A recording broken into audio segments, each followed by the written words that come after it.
Welcome back to the Drew Pearson Show, and I'm joined for a very special segment, the one and only Zach Myers from Shinedown. How are you? I'm good. How are you? Good. Well, we're happy to have you here. Now, you're here for an acoustic show, which is something we're not used to seeing from you. It's different for me. I've done it a couple times. Started doing it in 2011, I believe, and then it's something that picked up. And when Shinedown was on, it was something that we wouldn't do, and I wouldn't have time to do it. And now that I have time to do it, it's we've got a year off, so it's my second one in the last 6 months, and first time to come this far west. And also, well, I know now that the band has been a couple of years since the last album, and you're here by yourself. People are going, "What's going on with the band?" Yeah, that's a question that sometimes even gets shouted out mid-show. We're gonna start writing. We started writing in January. We got together, and then so there's about 6 songs now, and then I think we're gonna get back together in June, and then we'll write till October, and we'll start making a record in October, and then I would say to be cautiously safe that early spring you'll see the new Shinedown record. Oh, good. Now, how does that work? Because you guys are all in different places. Yeah, we all live in. Technically, now we actually all live in different states. So Brent's in Thousand Oaks, California. I'm in Tennessee. Bass player in Charleston, Eric Bass, and then our drummer Barry Kirsch is in Jacksonville. So we usually get together in L.A. or in Charleston to write because Eric has a studio there. So we'll kind of we'll just migrate to wherever, and then kind of home base for the band in the last 5 years has been Nashville, just to rehearse and get ready for tours and do production rehearsal and all that. So yeah, that's and we actually, now with iPhones, I can just sit there on the voice memo and record something and send it over, and if it turns into something, it turns into something. But yeah. Yeah, well, modern technology, right? Thank God for it right now, especially when you have 4 guys living in 4 different states. Yeah, well, that's kind of interesting too, because now how is that with the personal relationships in the band? Because it's not like you just drive over and have a drink or. I mean, I think now because we're all in our 30s and we're not 22 anymore like that. I think we get along better now, but I think the fact of us just kind of like hanging out, because everybody's got families now and got kids, and it's like, I think it'd be cool if we did live together because all the families could get together. But I mean, it's our relationship as a band is better than it ever was. I think now everybody's clean and off drugs, and nobody's drinking, and nobody's living in their 20s anymore, and trying to see who can outdo one another. It's a lot easier now to get along, and like we work out together as a band. We do Insanity every day, and when we're on tour. So it's a nice working environment now comparatively to what it was 10 years ago.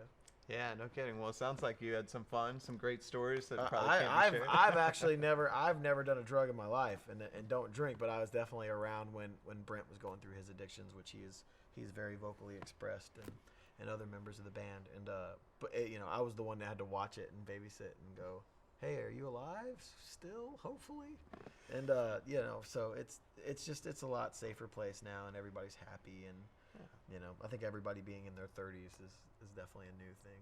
Yeah, well, and you've had the most interesting history in the band too. Let's see, you started out subbing in on bass, and then rhythm guitar, then back to bass, then back to rhythm guitar.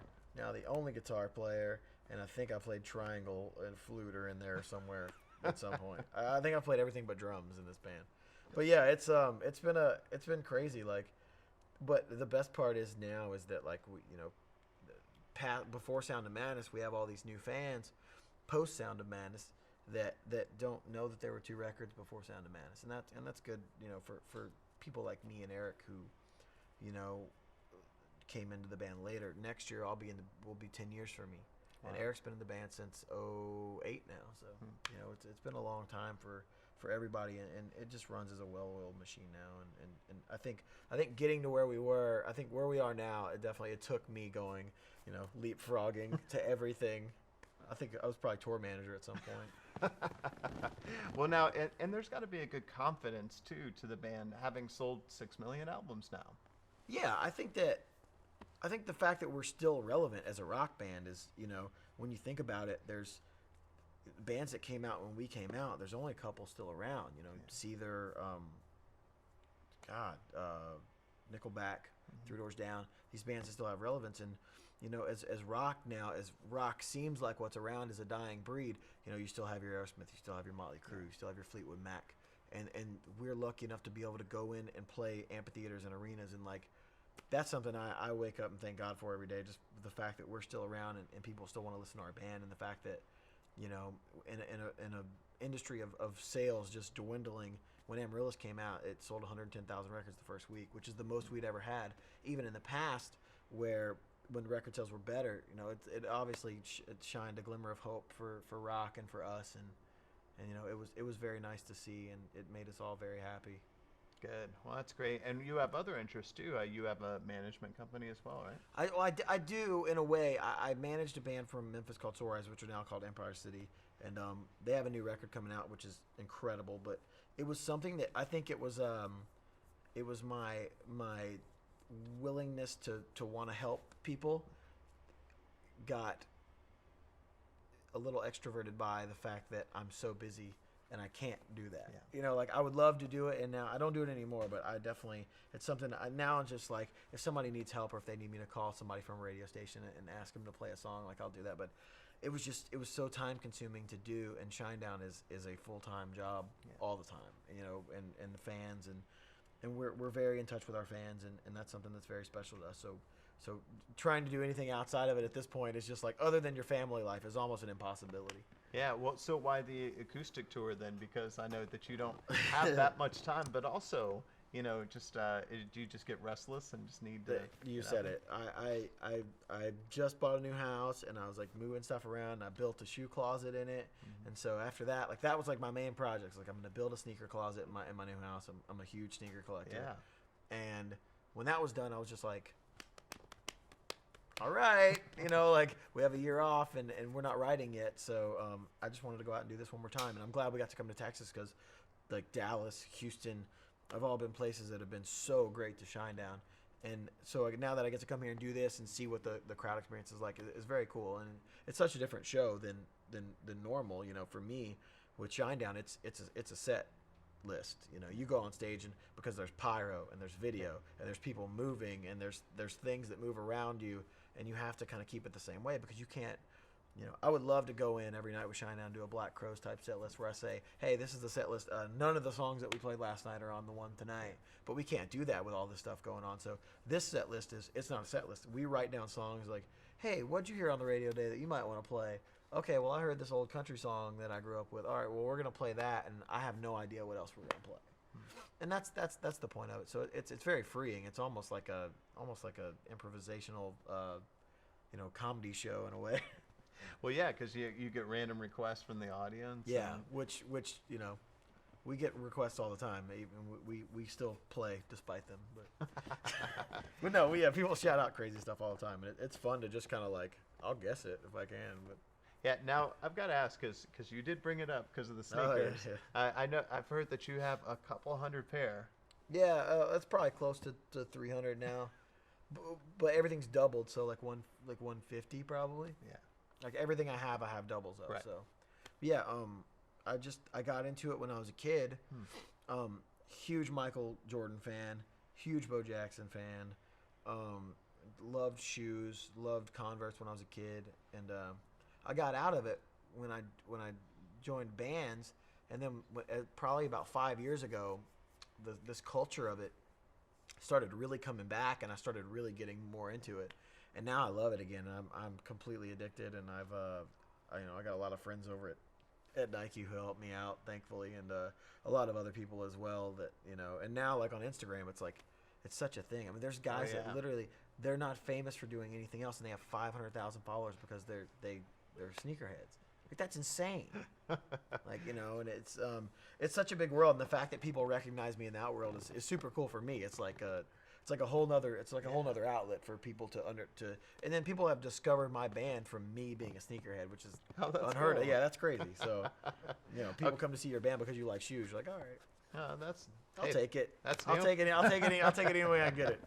Well, so what are these shoes then? These are Air Jordan 11 lows, and I believe they're coming out with a couple lows this year. A snakeskin comes out this weekend. Nice. And then there's a Concord, which is basically this shoe that's reversed. And then there's a Space Jam low, I believe, that's coming out as well. So yeah, these are Air Jordan 11s. These came out last year, I believe. Oh, that's so cool. Yeah. So what's your favorite pair then? I just got a pair of Air Jordan Dorenbacher 6s they do this thing called the Dornbacher Foundation, which is a cancer hospital, and what they do is if kids have fought a really long, hard fault, and they will let them design a shoe, and these kids come up with these just amazing shoes, and all the money from the shoes goes back into the Dornbacher Foundation, which is the cancer foundation. And there's a pair of 6s, which is like one of the most rare pair of Air Jordans ever. So that one, and I have an original pair of 1985 like ones, like the original ones that are beat up to death. But those are probably my 2 favorite shoes. Oh, that's amazing. Well, another collection you have is the guitar collection. You have a couple hundred of those as well, right? Yeah, I think I just collect stuff. Like, you know, I think I latch on to something. I've come in and out of that a couple times. Like, I've just come out like, oh, I like watches. Okay, I'm gonna buy all the watches. And so, like, I like guitars. And the thing with the guitars was when I started touring at a young age, when I was I was 14, and my parents, when I would get money, they wouldn't let me like spend my money, which is very smart now, and it definitely made me the way I am now, which is very, very frugal with how I delegate what I spend. But they would only let me buy guitars, so it just accumulated, and now with I've got 2 PRS signatures that are out now, and that's that was it for me. Like, it was like one of those things where like I can quit now. Like I got my own guitar with my name on it. That was my dream when I started, and the guitar collection, it's growing. It's definitely growing, and I set myself a rule at the beginning of the year that I can't get a piece of gear unless I sell a piece of gear. So that will make my future wife very happy. Yeah. Okay, so then what's the next great achievement for you then that you want to get? Seems like you're hitting all your marks. I don't know. I would definitely like to get into sports radio. I think that's something that I love sports a lot. So sports radio or sports talk would be something that I'd be really into doing. So I think that oddly enough, we're on this show right now. Yeah. That's definitely something I do. I sit in a lot on the ESPN radio show at home, and there's the ESPN guys in Memphis, Eric Hasseltine, Chris Vernon, and Gary Parrish are so great, and I love doing that. I'm such an avid basketball fan and diehard sports fan. So and we play a big game against the Mavericks tomorrow, maybe the biggest game. Hey, so there you go. I plan on probably getting stabbed tomorrow at a bar for having a Memphis Grizzlies shirt on. But probably sports. I'd love to get into something sports entertainment, sports radio, casting, something like that. Oh, good. Well, last thing, I know we got to wrap up, but we can't let you go without asking your Hail Mary moment. Now, Drew famously caught the Hail Mary pass, and everyone has a Hail Mary moment in their life. So what do you suppose yours was, where you just had to go for it and it worked out for you? When I joined Shinedown, I was actually a guitar tech for the band 3 Doors Down. I just got done playing bass for a band called Saliva, and it was a great job, and I made great money, and I was with friends, and I left this job just to temporarily go play bass for Shinedown because Brad, our old bass player, was having a baby, and I had to quit the job to do it, and I did it, and that was 10 years ago next year. So great. I guess that was the Hail Mary moment. I'm still here. I'm still breathing. So, and the band's still around. So that was it. That was the Hail Mary moment. Good. It wasn't as cool as Drew's Hail Mary moment, but that's a pretty cool one, though. It's a pretty cool one, but it's like there was no cameras around. Well, that's great. Well, thank you so much for being with us. Appreciate it. And we'll see you at Poor David's Pub on Thursday. On Thursday night. Great.